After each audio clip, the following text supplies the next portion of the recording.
everybody, this is Rose of Sharon. I'm back again with another book review.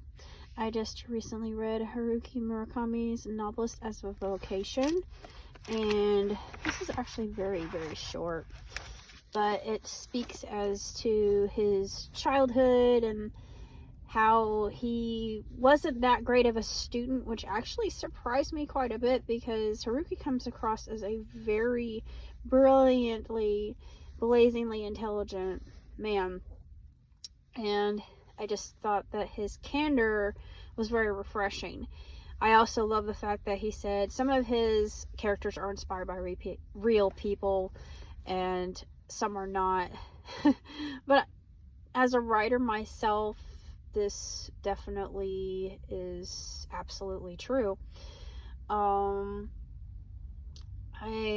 honestly don't really have a lot to say about the book in and of itself, other than I found it to be very inspirational because, like I said, I write and I've got one book available. I've written scripts before. I don't know if scripts count or not because usually my scripts are very short, so I deem them as short stories in and of themselves, especially musicals.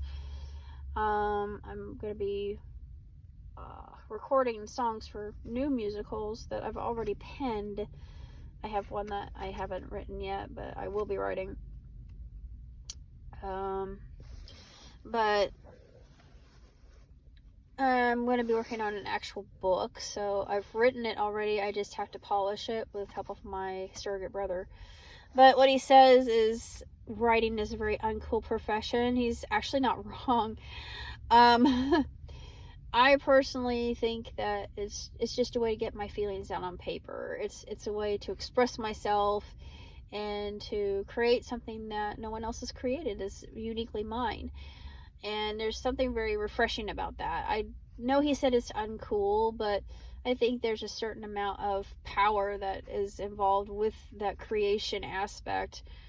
But I can't say too much else other than it was a very short book, and I find him very inspirational, so I'm very happy that I picked this up because it was more fuel for the fire, basically, for me to keep on going and know that I'm in the right place.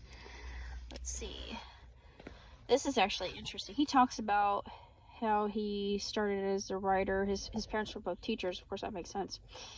But he was, like he said, he was never a good student. He hated studying, and he talks about the quote-unquote establishment, and I guess that's the same everywhere, because in America, unfortunately, the establishment is broken and needs a serious retooling.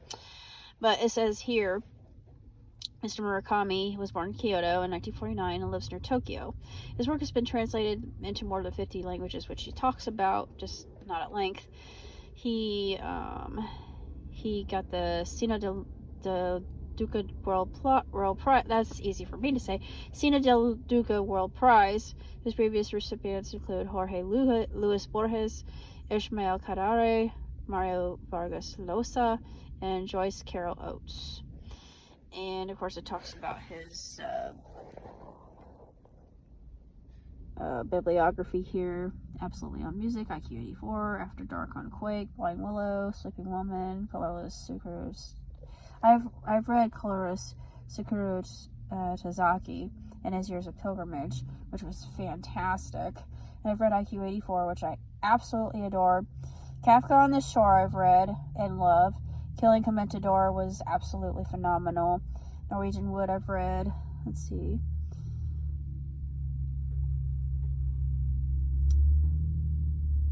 And Assist is also available in large print. And I'm going to see if there's anything else written here on Murakami. He writes exclusively about musicians too. He has a vast love of music, which as a musician myself, I'm instantly drawn to that. I mean, I did not really know about Murakami until someone on my channel said, well, you should read his work. I thought, I've read other foreign authors before. I've never heard of Murakami. Let me see. Let's jump in. And I took the leap, and I've never looked back because, like I said, Murakami is just an unbelievable inspiration to me. Let's see.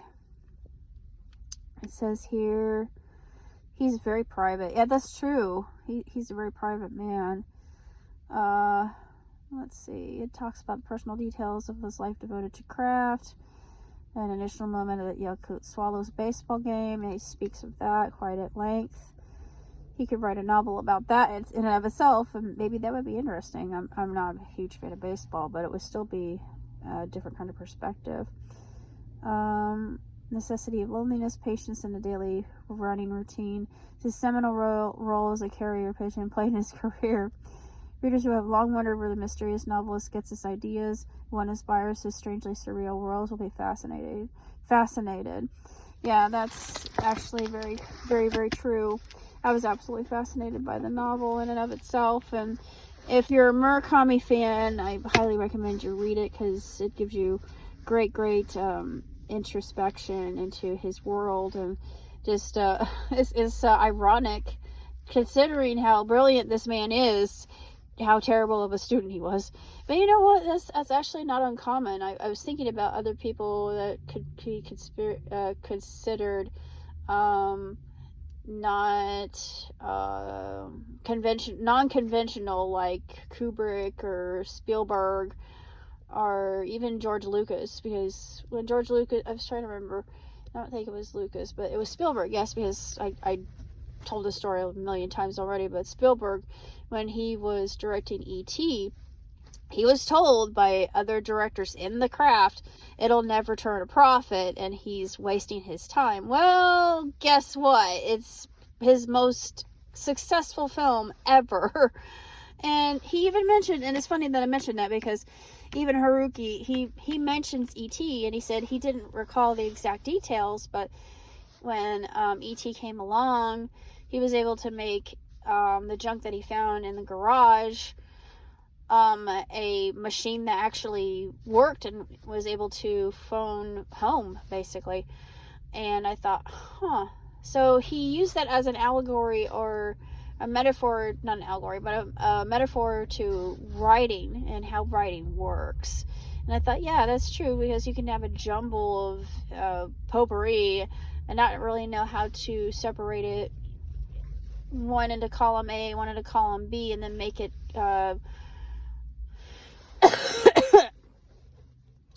make it something that is easy to follow and digestible, and something that people could actually enjoy. And yeah, I thought, yeah, it could just translate it into something that is accessible to all people. It's difficult to do. I mean, I could relate that to comedy too, because comedy's hard, and you got to be aware of what's funny, what's not funny, what people generally can agree upon. Of course, not everybody's going to agree with you, just like with books. Not everybody is going to agree with what you write about. I mean, when you write, you basically write what you know, or you write what your experiences are, or in my case, I've developed some absolutely new, unusual scenarios that we haven't experienced yet, because we don't know what will come to be. That was like when I wrote Inevitable, because when I wrote Inevitable, it was basically the last moments of the human race in and of itself, and I thought, well, I'm not going to be here for that, and I'm just going to write what was going through these people's minds. And I think anybody could relate to what they would feel in that kind of event. That was the first time I wrote anything so dark. But I've written other things besides stories that deal with mass extinction event.